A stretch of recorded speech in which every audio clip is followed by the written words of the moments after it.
Hello, everyone. This is World Review with Ivo Daalder, a weekly look at news from around the world, produced by the Chicago Council on Global Affairs. It's Friday, April 5th. This week, 2 Israeli missile strikes, one deliberate, the other apparently mistaken, might quite possibly change the course of the war in the Middle East.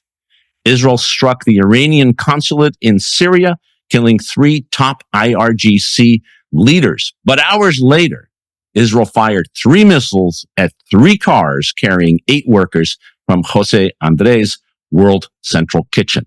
The world expressed its outrage, even as Israel is preparing for possible Iranian retaliation. What can we expect next? Then, a look at a surprise election in Turkey, where the opposition swept Erdogan's AKP party from power across local elections in the country. And notably, President Erdogan accepted the results. Is this a turning point in Turkey and a return to democracy? And what will Erdogan do next? Finally, we'll chat about the new world of artificial intelligence and the belated efforts by governments to try and create a regulatory governing space for the new technology to thrive. The European Union passed regulations that went into law last month. And this week, the United States and the United Kingdom signed the first international agreement to coordinate on ensuring the safety of AI. Here to talk about these issues are 3 reporters that cover these stories. Deb Amos, professor of journalism at Princeton University and formerly an international correspondent at National Public Radio.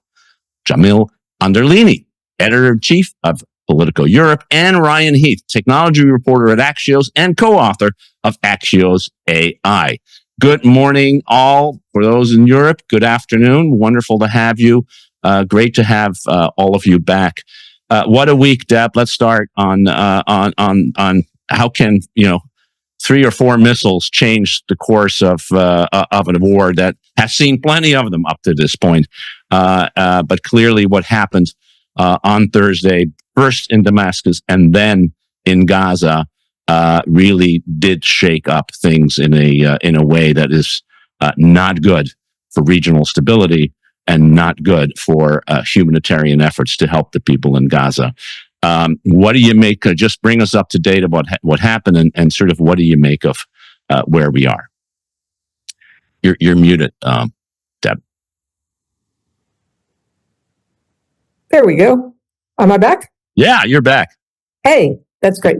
So Israel has agreed to open a crossing point that will get them into North Gaza. They also have agreed to receive aid at Ashdod, which is a major port that can take in large container ships. This comes after this tense call yesterday with President Joe Biden. He warned the Israeli prime minister that there needed to be an immediate ceasefire, that they had to protect civilians, and they had to protect aid workers. You know, even before the death of these 7 aid workers from World Central Kitchen, almost 200 aid workers have been killed in Gaza, which is more than any other conflict. There was a finding that was announced today by the Israelis. They said that there were serious errors. Senior officers have been dismissed, but it's not clear that this will be enough from Washington. Yesterday, there was an emotional video from the head of the World Central Kitchen, Jose Andres, who is a superstar Washington chef and a humanitarian. And he accused the IDF of targeting his people. He said we were in coordination with them. They knew we were coming. And the targeting was devastating. They hit the first car, the survivors ran to the second car, they hit the second car, the survivors ran to the third car. All this took place in 6 minutes. And then the third car, they struck again. And so all 7 were killed. And he says that only an independent investigation will satisfy him. He has also said that he's suspending aid to Gaza, which only makes this dire famine looming even worse. Israel quickly called the missile strike a tragic mistake, but they're still responsible. And it's not clear if these new measures will satisfy Washington. At the same time, Netanyahu is also under pressure from the High Court. They also want answers. And it was a case brought by a series of NGOs in Israel who say that Israel is contributing to the famine in Gaza. The government has always said, no, we're not. The judges sided with the NGOs and said, maybe you are. And we need to know how much aid you're going to bring in. And we also want to know how many of those convoys have you rejected. So he's got pressure coming from all over the place, including from the international community, because it was roundly condemned. And there are governments who are considering limiting their arms sales to Israel because of this particular event. Jamil, I think Deb lays out the challenge here for the Israeli government, which is both internal and external. And of course, it's being driven by the very real tragic situation inside Gaza, which to a large extent has been the direct result of actions and inaction by the Israelis. In Europe, where it seems that, in fact, in some ways, the mood had already shifted quite a bit. I mean, after all, 32,000 people have been killed in this war, and many European governments and the European Union have come forward and with stronger statements than certainly the Biden administration officially has done. Is this seen as sort of it just enough is enough, and we need to fundamentally change direction, including thinking about ways to pressure Israel to change course, or as has happened in the past, Brussels looking to Washington and basically saying, we don't know what to do, you figure it out? So thank you, Ivo, and thanks, Deb, for that analysis. I would say a couple of things. One is I was at an event earlier this week with several dozen foreign ministers and ambassadors of major countries, and the Israeli ambassador was there, and there was a sort of, it was like a bad smell was sort of accompanying him, because everywhere he went, nobody wanted to talk to him, and he was doing the rounds. He was doing his job as a diplomat, as an ambassador, but it was clear that it wasn't very pleasant or comfortable for him, because this was such a big news event this week. I would say that I also heard on the other side from some European leaders or politicians who were somewhat cynical about this being the trigger. It's only when Jose Andres, the celebrity chef's operation is hurt that Americans are outraged. What about the 30,000 people who have been killed so far? So it's celebrity chefs who can sway the American government, but nothing else. On the other side, again, the three of the people who were killed in this tragic incident were British citizens, and the British government has reacted extremely strongly. So we have multiple journalists covering Westminster, covering number 10 Downing Street, Prime Minister's office and residence, and we got a readout from the Prime Minister's office, and we have never heard. I mean, these are normally the most boring affairs ever. Like, there's all very diplo speak and very, very, very boring. Very unusually, the readout from a call between Rishi Sunak and Benjamin Netanyahu, that readout was incredibly harsh. The way that they described that discussion to journalists, unheard of, was like, we really stuck it to them in a still polite British way, but much tougher than we would normally hear. And if you listen to David Cameron on the road this week in Brussels and elsewhere, he's been incredibly tough, partly because these were British citizens. So it does feel like there's a shift, and you hear people now saying, no matter what Israel does, they're really losing this war of public perception around the world, and it does feel like a shift. And I think the points you mentioned, Deb, about now opening a bit to more aid, that it's clear that Bibi and the Israeli government feel a bit more on the back foot in this, so they're sort of trying to be more mollifying with some of those actions. I saw so much of that critique on social media when white people get killed, Washington reacts. But let's think about what the kitchen has done. Millions of meals. They're a linchpin in this whole plan to bring aid in through shipping. And Andreas has paused what he's doing. And so are other NGOs. And, there's some predictions that we may have a full-blown famine by May. And the optics of that is going to be outrageous. And so, even the Germans are shifting, which was really surprising. Scholz did, the foreign minister did, and they've been bedrock backers of Israel, even more than the Biden administration. So, yes, I saw the critiques, but what he does in Gaza is just crucially important to keep people alive. Yeah, just to put that figure on it, it's 43 million meals that they have served in 6 months. That's 20 per Gazan.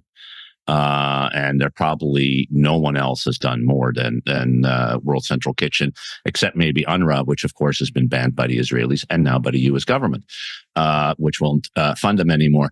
Ryan, how do you look at sort of this piece? And if you could, this other strike also was a very, very important event, because here Israel not only, which they've done in the past, by the way, the United States has done in the past, went after Iranian Revolutionary Guard Corps forces, in this case, key leaders who have been supplying militias with Iranian capabilities to attack Israel, but doing it in a consulate that was a diplomatic facility. It really does cross a line in this war that it is very hard to see how the Iranians don't respond. And of course, since day one, worry has been not only what will happen in Gaza, but what is going to happen in the rest of the region. Yeah. Well, don't forget that Iran is the real ultimate target of Israel here. So it doesn't surprise me. Israel is using artificial intelligence, so there is an AI angle here to both the Gaza bombing and potentially the Iranian bombing as well. And it's a real demonstration that as much as AI can, in fact, be more targeted, more precision, lower error rate than humans, you really can't take humans out of the equation. So if they were really targeting those aid workers with AI, that's terrible if that turned out to be true. And it's a demonstration of how much you still need humans in the loop from a moral perspective, but also from achieving your aims and not causing pointless collateral damage perspective. I guess a personal observation I would make is that, okay, if you think Israel is going to uphold what the court is saying, or you think Israel cares what Germany says, I would be skeptical of that as long as Netanyahu is still there. Like, the key stumbling block remains Netanyahu. He doesn't believe in that court. He is a master of getting people riled up, but not actually taking the action that would fundamentally undercut him. And that's, however angry Britain and Downing Street and whoever has sounded, they haven't actually done anything that fundamentally undercuts Bibi here. And they're going to have to do that if they want something to change. Yeah, nor, by the way, has the United States. They have said that if he doesn't change this, we will change. But that's a nice phrase, but what does that mean, and when does it occur? And that's a whole other problem. If you are interfering in the democratic process of Israel, which is what you are probably doing if you take it that step further, that creates its own set of problems. But you've got to weigh that against all the ways that Netanyahu has messed with democracy so far there. Let me, Deb and I, before we got on the air, we're talking about this new report in this Haaretz magazine about, was it the 927 magazine, about AI being used to target Hamas fighters in Gaza. I'm sure you've seen the report, including the idea that low-level Hamas fighters, if there were 15 or 20 civilians around them, you could go out and shoot them anyway, which is not quite what the laws of war would allow. Any thought about the extent to which this AI has really made this war more deadly in some ways, even as it becomes more precise? Ryan? Oh, sorry. Yeah, well, AI is an accelerant.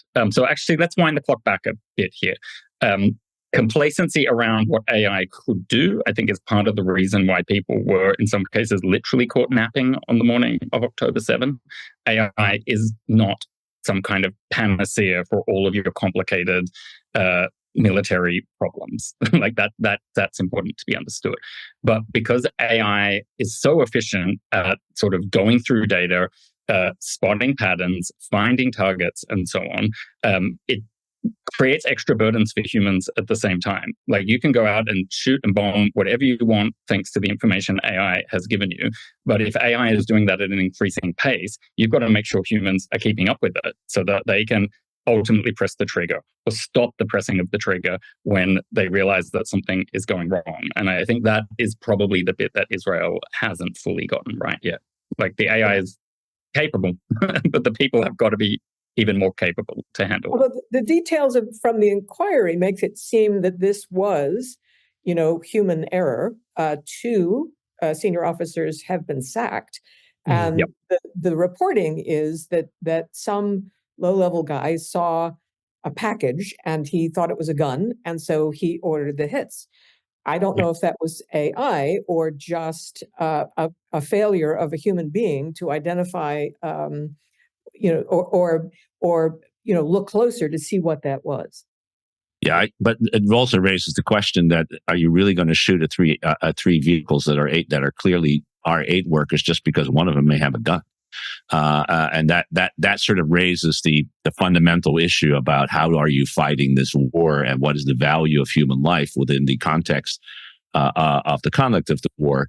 At what point do you need to put in bigger set of guardrails that clearly have failed in 6 months of fighting? Jamil, I want to come back to you for 1 minute on this strike against an Iranian diplomatic compound, because Europeans, like we would hope all countries, but Europeans in particular, value the rule of law, and one of the most sacred international rules is the Convention on Diplomatic Immunity, and going after a diplomatic outpost is something that is really different. So I wonder what was the reaction, even though the three guys who were killed are not good people. I mean, I think everybody would admit to that.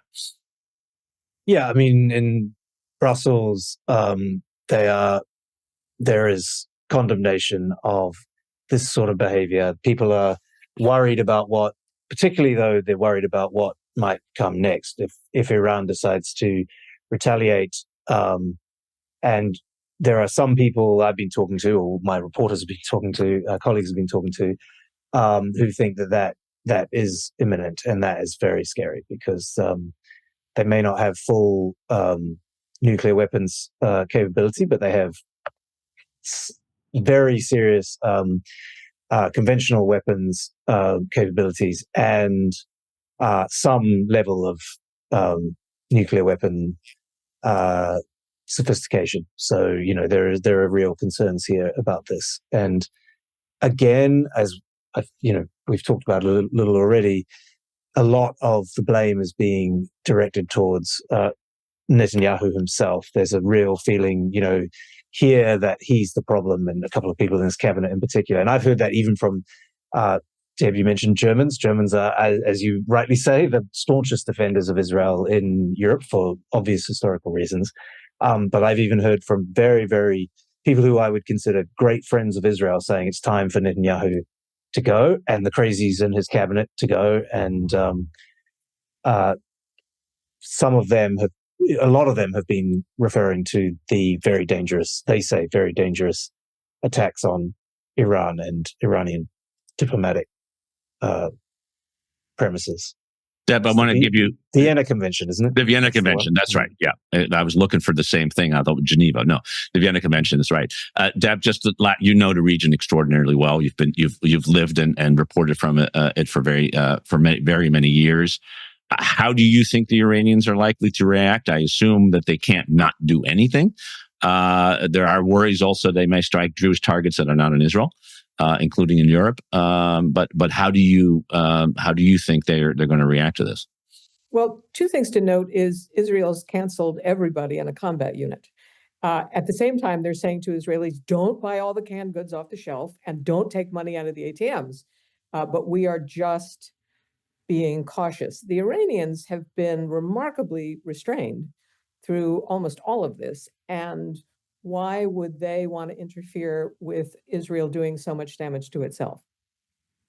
And so it may be that they will think about it. They've done that before when the U.S. hit Soleimani, in 2020.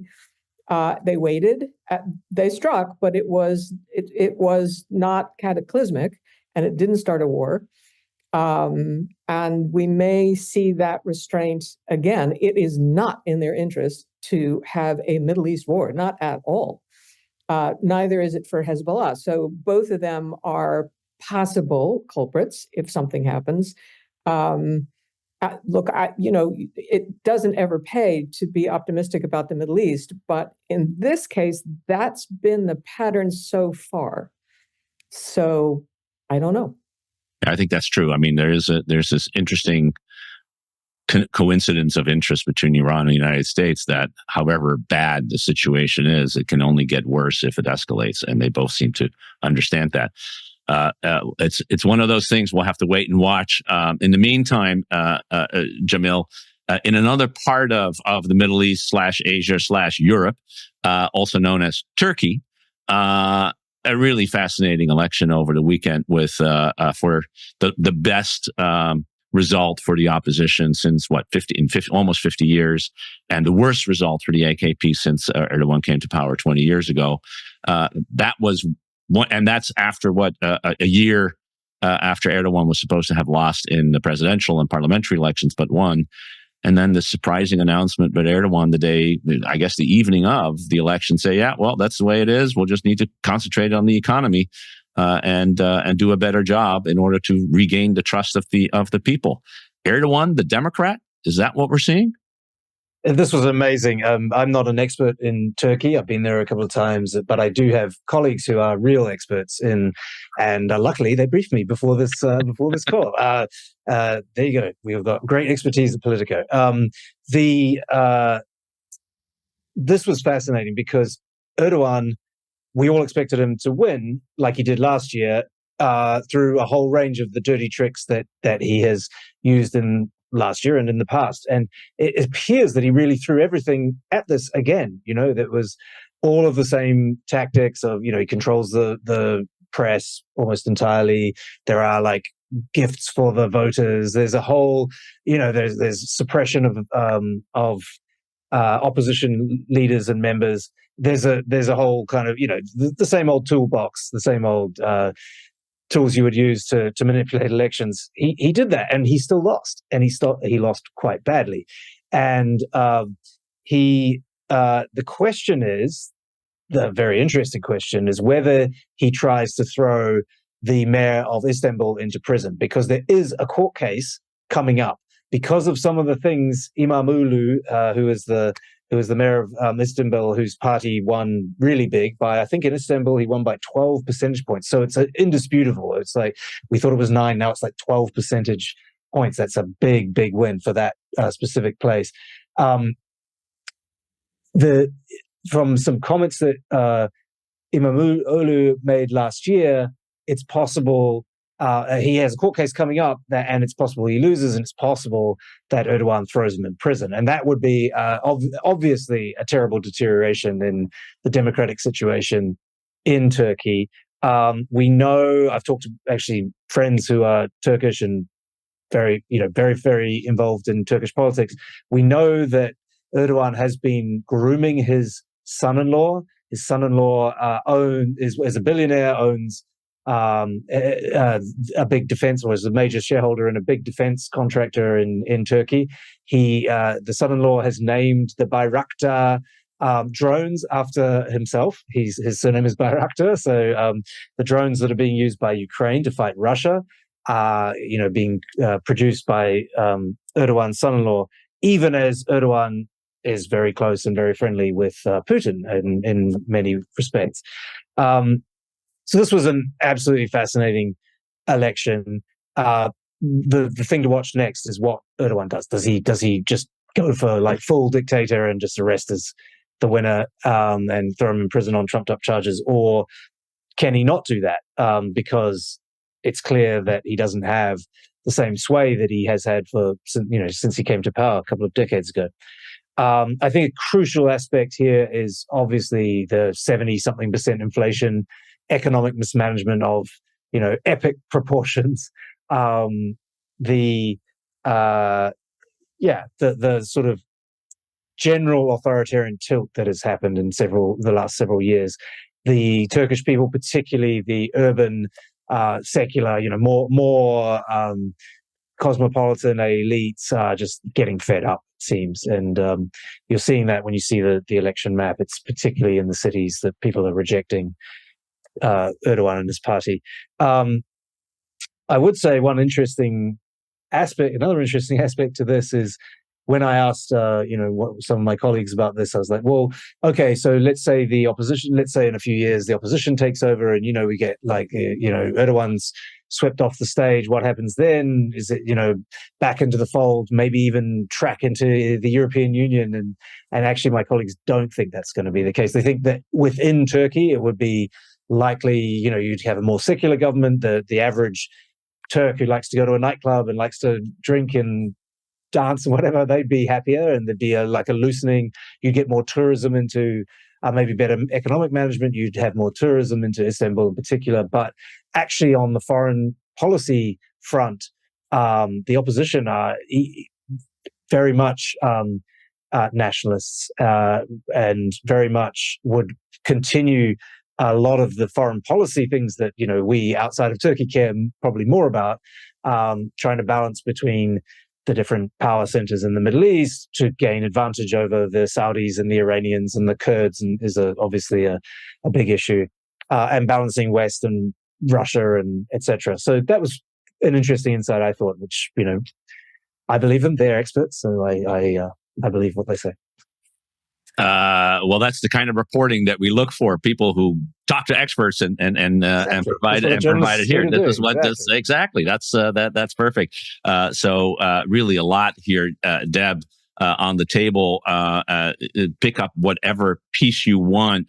The one, I think if I were to paint an optimistic picture, is that Erdogan has finally understood he needs to get his economy under control and figure out how to deal with that. And if you look at the map, it's fascinating. The places that he held on to are those people called the Anatolian Tigers. They're in the middle of the country, they're religious people, and they stuck with him. But you can see that all around the edges, that's where the opposition did well. And, I have been reading that what really happened is this mayor is incredibly charismatic in Istanbul. It's exactly who Erdogan was when he was the mayor of Istanbul. And he's just become an autocrat. He's not charismatic at all. He has the levers of government that he uses, but this guy used charm. And what it did was, this was a party that most Turks saw as elitist, as secular, as snobby.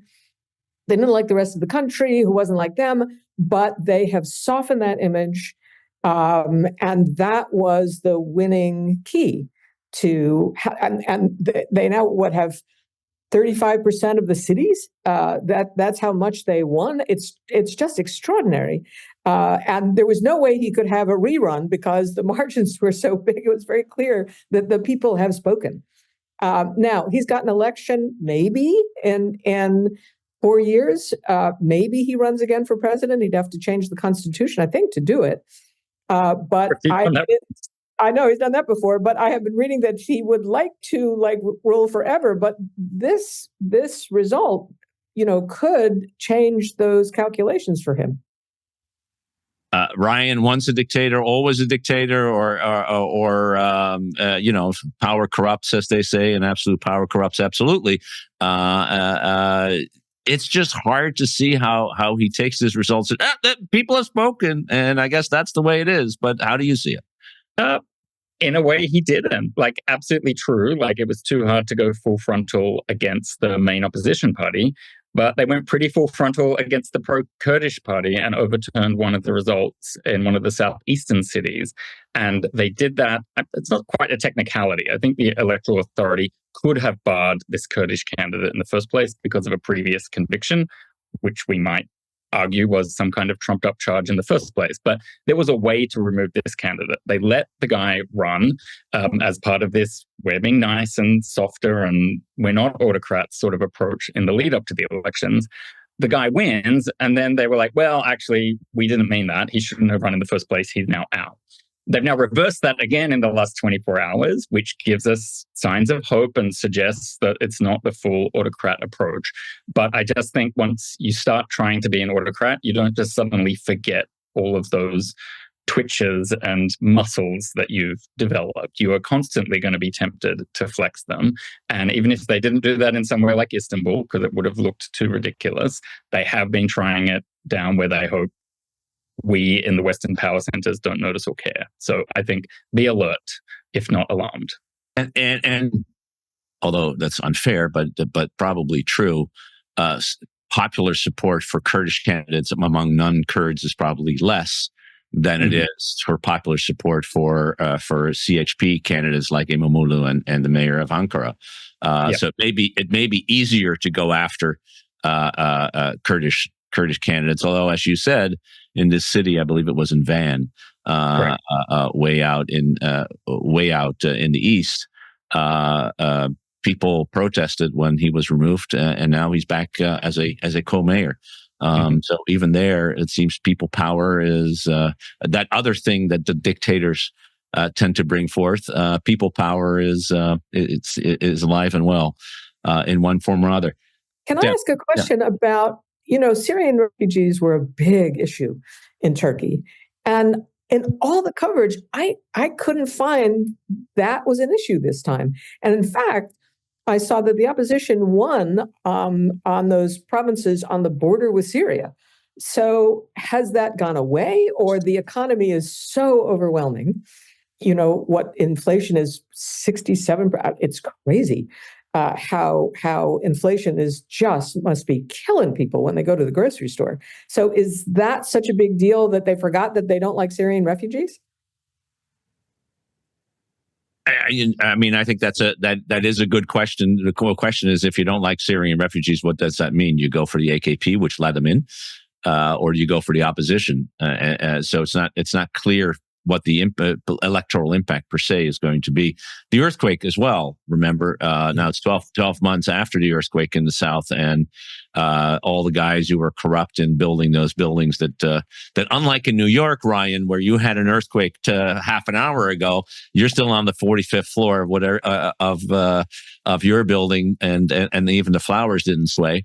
In Turkey, of course, we had that horrible earthquake a year ago, and many people are still not back home, and that has hurt Erdogan and the ruling party's perspective as well. We'll have to watch this. Yes, Jamil, and then we'll turn to our final issue. Yeah, no, I was just going to say, from again what I understand is the opposition who did so well. They're also quite anti-Kurdish, right? So there is and anti-immigrant. So that's where there are some real similarities, and maybe they were able to. I couldn't say this definitively, but maybe they were able to weaponize that topic a little bit themselves by sort of flanking, even though they're more liberal and more, I guess, Western in some of the ways we think. They're more. They were potentially even able to outflank Erdogan on that topic. And the last thing I'll say is just on the topic of inflation. It has been we have a special product just focused on central banking, and a running joke in our special newsletter on central banking is the extremely unorthodox approach of the Turkish central bank to inflation, which is to do the opposite of what you're taught at central bank school, which is to raise interest rates to deal with inflation. They think that Erdogan himself came up with a novel theory, which was to do the opposite, and it has not worked, and it continues to not work. And so it really feels now like he's sort of thrown in the towel on that particular issue, and is now, like, interest rates are rising, and they're hopeful that within a year or two they'll be able to get inflation back down to a more normal level. But so that means if you're booking a holiday, you should book it right now and pay. Go now, because prices are going to go up. So And they're just going to charge you in US dollars, so be careful. Unfortunately, yeah, exactly. Yeah, there is that. But it turns out that even when inflation is falling, people don't necessarily think inflation is falling because the price of eggs is still higher than it used to be. Ryan, let's final to you. We already touched on the issue of AI, but there's been this, and we've talked about this in the past. There's this running battle between the pace of technology and development and the effort by government to try to regulate and govern the space. And this interesting first effort this week between the U.S. and the U.K. I gather also this week discussions at the U.S.-EU, what is it, the TTC, the Technology and Trade Council, about AI and regulation. So help us understand, I mean, not all of us spend a lot of time, certainly not as much as you do, on both AI, but also the politics of AI and the governance structure. Help us understand where we are and what sort of the goals here are and the obstacles to achieving them. Yeah. I honestly give politicians and regulators a decent score here. I think the first really important thing to understand is that the pace of AI innovation and development is extremely fast, and it is really hard to overstate just how much this dominates the boardroom and C-suite discussions of nearly all American companies now, because the US is the kind of epicenter of non-Chinese AI development, let's say. And so that's probably a difference between European and US boardrooms, at least a matter of degrees. At the same time, I genuinely do not think we are at risk of hitting something called artificial general intelligence, which is seen as one of the precursors or the key ingredients of maybe the robots taking over from us, or at least, it's possible if that thing called AGI exists. I just don't think the current technologies are capable of doing that. They're probably capable of doing extremely advanced things in very narrow, what we call use cases, like ways that AI can be used. But I think that really, really serious threatening stuff is actually quite a long way off. And that's one of the reasons why I give the regulators a pretty good score. And one thing that I notice, and I literally talk to dozens of people inside the companies, among the regulators each week, is that both the engineers and the regulators take these safety threats a lot more seriously. It is a night and day different discussion between the world of apps and social media that we saw sort of 15 years ago and what we see in AI now. Doesn't mean there aren't bad actors. Doesn't mean stupid things and stupid mistakes or deadly mistakes in the case of conflicts. All of that is possible, but we're just seeing a much smarter discussion now. And probably that's always going to be behind the pace of the innovation. But the sort of things we're seeing is the EU now has comprehensive legislation on the books. The trick there is that a lot of that won't actually be enforced for 1 to 2 years. So it's very pretty on paper, not actually doing a lot in practice right now. US is moving slower and in a friendlier way to the companies, but actually probably doing more in practice than the EU is. And now we start to see these sort of international debates and agreements.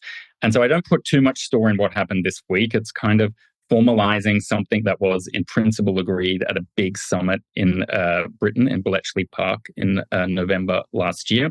But we're seeing that at the UK-US level. The US and the EU are also having proper discussions and thinking about what is the future of chips and how are they going to be made and how can we not be dependent on China. All very smart discussions. And even the UN General Assembly is passing resolutions about how to do AI for good and include more people in the discussions. So bottom line, none of it's enough. It is all too slow, but it's much better than what happened in previous generations of technology.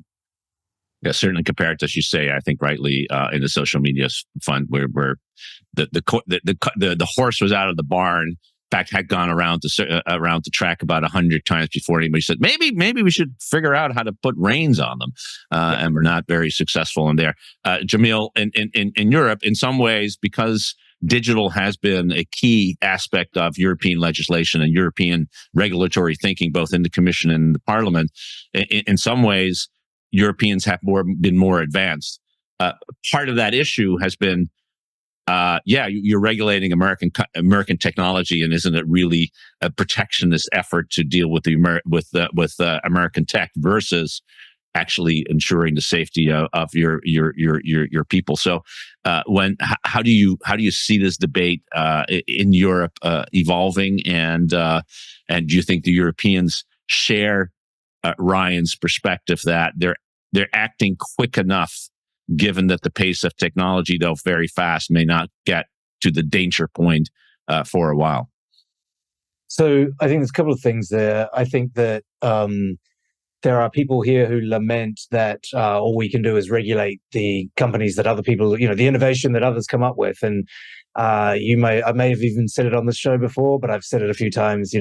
Brussels is the Silicon Valley of regulation. It's not the heartland of innovation by any stretch. And that's similar across a lot of Europe. And people here are well, we can regulate, but where are giant companies that are going to dominate this space? They just don't exist, right? Or when they do, they're bought by Microsoft quite quickly. So that's one aspect here. And then another issue that you hear is, even from the people writing some of this legislation and working on some of this legislation, they worry that actually that it will be too slow, that they won't, generative AI, fourth, fifth generation is going to come along before they've even started to really properly regulate the first stages of this. And lastly, there is at times a real disconnect between the regulation and the enforcement. And it's something that Europe, Brussels, is particularly bad at, because Brussels itself often doesn't have the enforcement bodies and the enforcement mechanisms and tools in their hands. It's up to sovereign states. I think they have, in the latest legislation, tried to address this problem where, they regulated for privacy and things like that. And the companies looked around and were like, oh, who's going to actually enforce this? Well, not the Irish. So let's just all put ourselves in Ireland and come and enforce it. Good luck. And so they're trying to centralize some of that enforcement power here in Brussels. But frankly, that's a fight that they're having to have with the countries that make up the European Union, because the countries that make up the European Union don't want to cede more power and sovereignty to Brussels. They want to cede a little bit, and some of the regulatory power, but they don't want to actually then put enforcement in the hands of bureaucrats, unelected, many of them, bureaucrats in